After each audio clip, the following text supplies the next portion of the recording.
Ano yung nagpo-plus yung example ko? Ay, wala. So, so ayun. Merong 17 na alphabet. Thank you for the heart. So, 14 na consonant at 3 vowel. So, meron, hindi kasi makita example ko para malaman sana kung paano natin basahin yung may vowel. Basta may mga mark siya na pag may, basta may, ang hirap basta may mark siya kung paano na rin babasahin yung ba, yung why does a lot of people wanted to see my underarms? Like, what the fuck? You guys are freaking weird as fuck.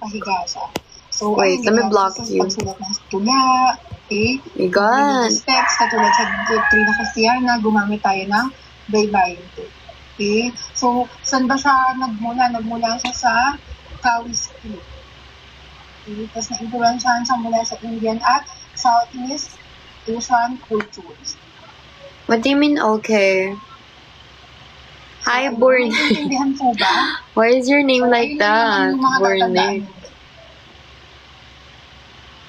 Kawaii.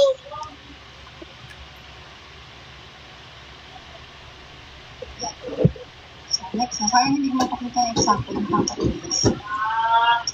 So, foundation of Philippine history, the study of history is Hi, about Veronica. memorizing dates and events. It is about connecting with human experience and learning from it. So, ito yung unang sinabi ko sa inyo. Oh, yeah. Sa pag-aaral ng kasaysayan, sa pagbabasa. But I don't think you would actually understand them because some of it are in Tagalog. Lahat ng dates, lahat ng achievements, lahat ng artifacts na meron ang bansang Pilipinas. Ngunit kinakailangan malaman din natin kung paano ba yung connection na to sa kasalukuyan.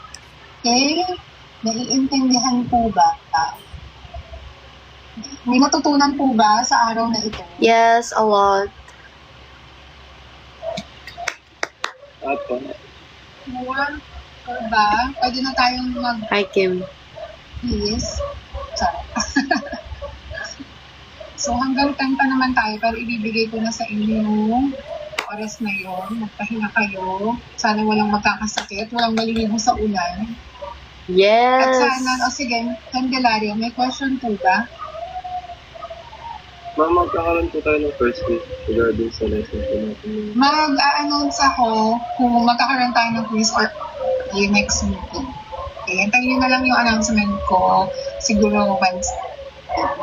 Para ready kayo. Yes, Angel, may question?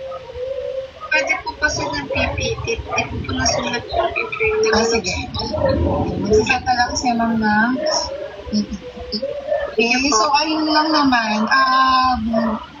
Yung attendance ninyo, magbabasa na lang ako sa nandito sa, so ilan kayo? Meron tayong 29 na attendees. Wait lang. Screenshot ko lang yung mga nandito. We're about to be ending class. Shoot! So class, can you please open your cam? Tayo mag-take ng screenshot. Wait, I need to look good, bro. What the fuck? Kumain na kayo dyan. Walang magta-topless ha. Talaga nanggigigil ako sa inyo pag may Hi nag-topless. ma'am, good morning po. Hindi naman ako Morning. nakatapos man. Class, may naintindihan ba kayo? May natutunan ba?